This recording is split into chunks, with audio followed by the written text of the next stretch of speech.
आता आपल्यासोबत आहेत ज्येष्ठ पत्रकार प्रकाश बाळ जोशी सर. सर, आजची जी ही रॅली आहे मिशन यूपी जे काँग्रेसने सुरू केलेला आहे प्रियंका गांधी आणि राहुल गांधी यांच्या नेतृत्वात, याकडे आपण कसं बघता? मला असं वाटतं की काँग्रेसने हा अतिशय विचारपूर्वक निर्णय घेतलेला आहे. कारण असे की येणाऱ्या 2000 आता या ज्या निवडणुका आहेत लोकसभेच्या, त्या निवडणुकामध्ये उत्तर प्रदेश आणि बिहार हा जो हिंदी हार्टलँड आहे हा सगळ्यात जास्त महत्वाची भूमिका बजावणार आहे. कारण इतर राज्य जे आहेत ते आपापल्या पद्धतीने मतदान करतील. त्यात काही भाजपच्या बाजूने आहेत, काही विरोधी पक्षांच्या बाजूने आहेत. परंतु काँग्रेसचं जे काही भवितव्य आहे, काँग्रेस पक्षाला जर जिथं कुठे जागा वाढू शकतील तर त्या उत्तर प्रदेशात वाढू शकतात असं त्यांचं कयास आहे. आणि मला असं वाटतं त्या दृष्टीनं प्रियंका गांधींचं जे त्याला आपण ट्रम्प कार्ड म्हणतो ते काँग्रेसने वापरलंय. याचा एक त्यांना महत्वाचा फायदा असा की पक्षातले कार्यकर्ते जे आहेत ज्यांची बऱ्याच वर्षापासून अशी मागणी पण होती आणि कसं वेगवेगळ्या पद्धतीने ते व्यक्त पण करत होते, परंतु पक्षश्रेष्ठींनी राहुल गांधी यांना पुढे करून प्रियंका गांधी यांना म्हणजे लोकांसमोर येऊ दिलं नाही किंवा राजकारणात त्या स्वतः सुद्धा आल्या नाहीत. त्यामुळे पहिल्या प्रथमच उघडपणे त्यांनी राजकारणात प्रवेश केलेला असून त्याचा फायदा काँग्रेसला मिळेल असं त्यांची अटकळ आहे.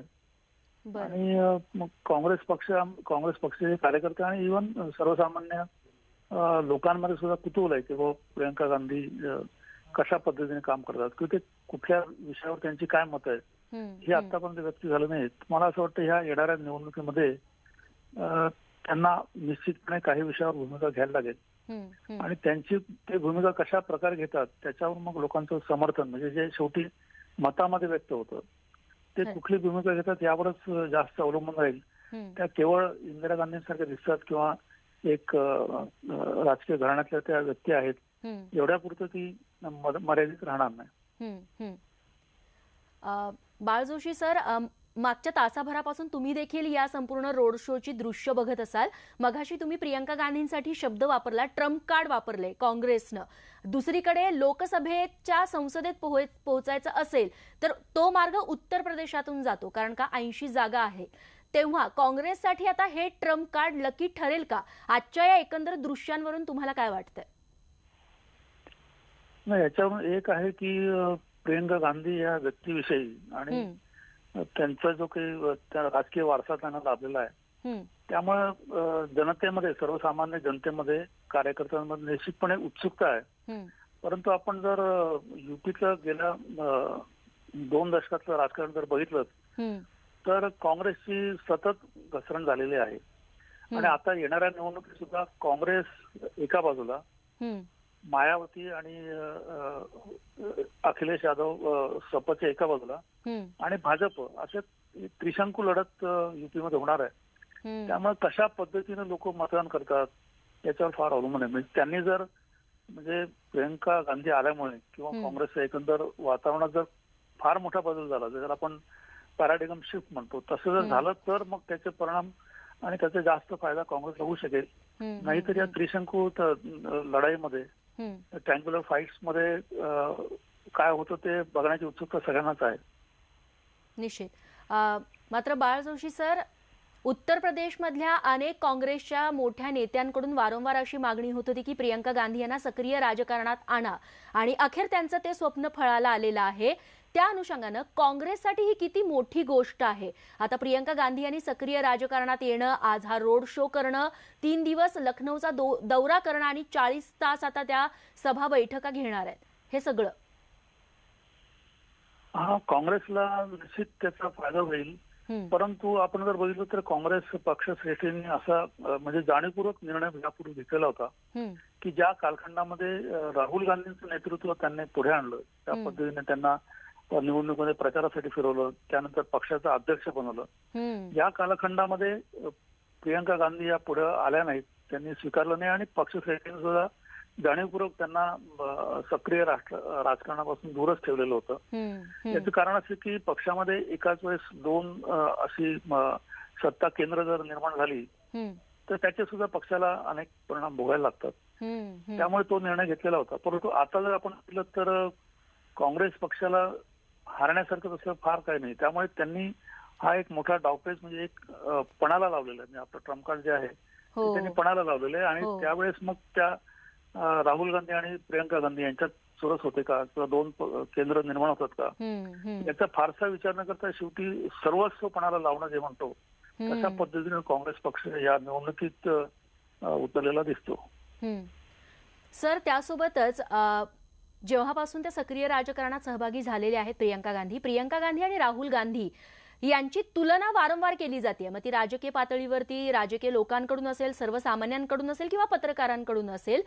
तुमच्या दृष्टीनं प्रियंका गांधी यांच्यामध्ये कोणते असे सकारात्मक गुण आहेत ज्याच्यामुळे त्या राहुल गांधींपेक्षा उजव्या ठरतात आणि त्यांच्यातले नकारात्मक गुण तुम्ही काय बघता, कसं बघता? नाही, मला असं वाटतं की अशा प्रकारची तुलना आपण होते निश्चितपणे होणार आहे, यापुढे सुद्धा होत राहील. परंतु आता ज्या परिस्थितीत प्रियंका गांधी आणि राहुल गांधी आहेत ते एकमेकाला पूरक ठरण्याचा संभव आहे. म्हणजे पूरक ठरतील अशा पद्धतीनं कामकाज करतील. नाहीतर मग त्यांना जेवढा जो काही फायदा मिळणार असेल तो फायदा मिळणार नाही. प्रियंका गांधींचं जर बघितलं तर त्यांचं मला जे जाणवणारं वैशिष्ट्य आहे तिथे म्हणजे आता परत तुलना पण होतेच. म्हणजे की इंदिरा गांधी ज्या सहजतेनं राजकारणात वावरायच्या तो सहजता जो आहे ती सहजता प्रियंका गांधींमध्ये आहे. आणि दुसरं असं की म्हणजे त्या जरी प्रत्यक्ष राजकारणात आतापर्यंत आलेल्या नसल्या तरी देखील पडद्यामागून ते त्या म्हणजे मोठ्या महत्वाच्या निर्णयामध्ये त्यांचा सहभाग नेहमीच होत राहिलेला आहे. त्याचप्रमाणे त्यांनी निवडणुका लढलेल्या म्हणजे त्यांच्या कुटुंबाच्या ज्या लोकसभाच्या जागा आहेत तिथे त्यांनी प्रत्यक्ष स्वतः भाग घेऊन सत्य अगदी बूथ लेवल पर्यंत कॅम्पेनिंग केलेलं आहे, आखणी केलेली आहे. त्यामुळे त्यांना तशी सगळी माहिती आहे. त्यामुळे काय की कार्यकर्त्यांना निश्चितपणे माहिती आहे की प्रियंका गांधी यांना राजकारण समजतं. म्हणजे स्थानिक पातळीवर जाऊन सुद्धा काम करू शकतात. त्यांना कोणी फसवू शकत नाही अशा प्रकारची एक भावना कार्यकर्त्यांमध्ये आहे. म्हणजे त्यांच्याकडे तो म्हणजे जसं राहुल गांधींकडे जो इनोसन्स सुरुवातीपासून होता किंवा आहे तर त्यांच्याकडे नाही. त्या म्हणजे हार्डकोअर पॉलिटिशियन आहे असा एक समज कार्यकर्ता. सर, त्यासोबतच तुम्ही आता बऱ्याच पॉझिटिव्ह गोष्टी प्रियंका गांधी यांच्याबद्दल सांगितलेल्या आहेत. त्या जरी सक्रिय राजकारणात नसल्या तरी पडद्यामागून त्यांनी आतापर्यंत अनेक महत्वाच्या भूमिका बजावलेल्या आहेत. तुम्ही हे सगळं राजकारण आहे प्रियंका गांधी यांचं ते जवळून बघितलेलं आहे, तुम्हाला माहिती आहे त्याबद्दल. अशा कोणत्या गोष्टी सांगाल की असे असे प्रसंग या वेळेस घडले होते त्यावेळी प्रियंका गांधी ही व्यक्ती म्हणून त्या जास्त ठाशीव दिसल्या? असे कुठले प्रसंग तुम्हाला आठवत आहेत एखाद्या निवडणुकीच्या दरम्यानचे, एखाद्या कार्यक्रमाच्या दरम्यानचे? हा, तर म्हणजे मागच्याच निवडणुकीची गोष्ट ज्यावेळेस त्या म्हणजे प्रचारात सुद्धा होत्या म्हणजे त्यांच्या मतदारसंघात तर त्यावेळेस कार्यकर्त्यांनी काही त्यांना म्हणजे काही सूचना केल्या वगैरे अशा प्रमाणे तुम्ही आप ऐसा करो हे अशा करण्याची आहे.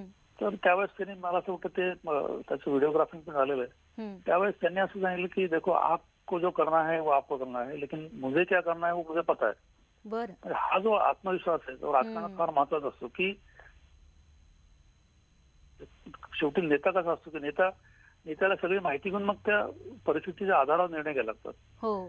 त्या तो जो निर्णय घेण्याची क्षमता जी असते ती कार्यकर्त्यांकडनं माहिती घेऊन निर्णय शेवटी स्वतःच घ्यायचे असतात. म्हणजे सल्ला देणार सुद्धा अनेक पद्धतीनं माहिती गोळा होत असते अनेक पद्धतीनं. कारण त्याच्यात प्रत्येकाचे स्वतःचे सुद्धा म्हणजे इंटरेस्ट असतात. म्हणजे तो जो कार्यकर्ता असतो किंवा त्या स्थानिक पातळीवरचा नेता असेल तर त्यांचे राजकीय हितसंबंध असतात त्या दृष्टीनं सुद्धा ते.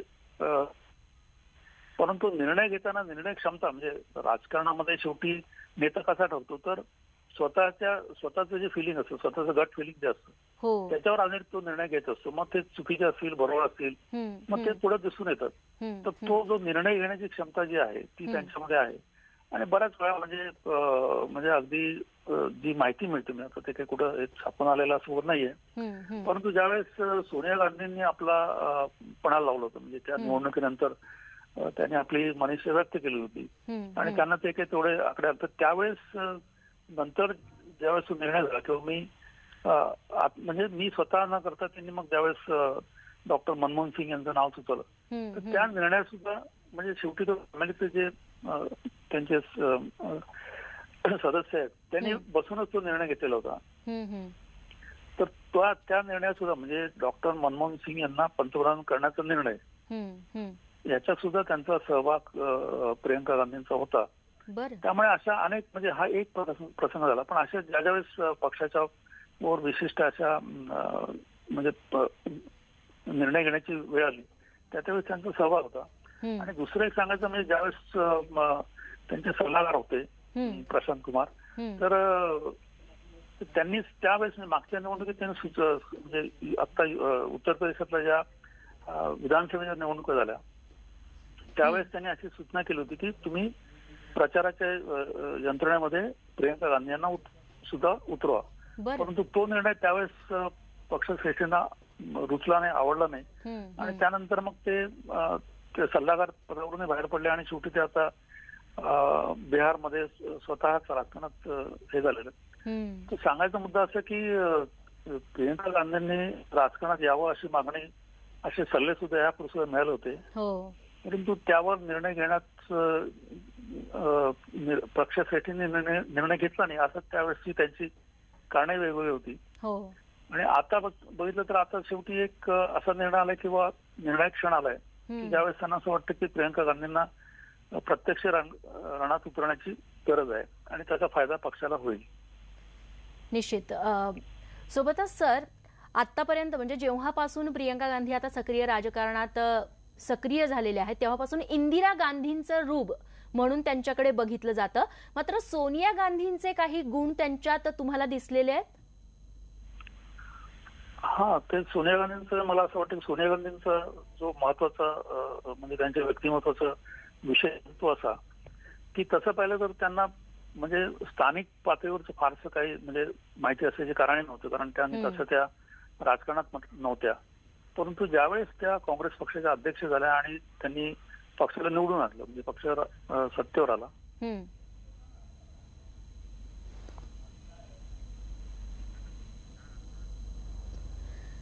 प्रकाश बाळ जोशी सर, खूप खूप धन्यवाद हे सगळं सविस्तर विश्लेषण केल्याबद्दल.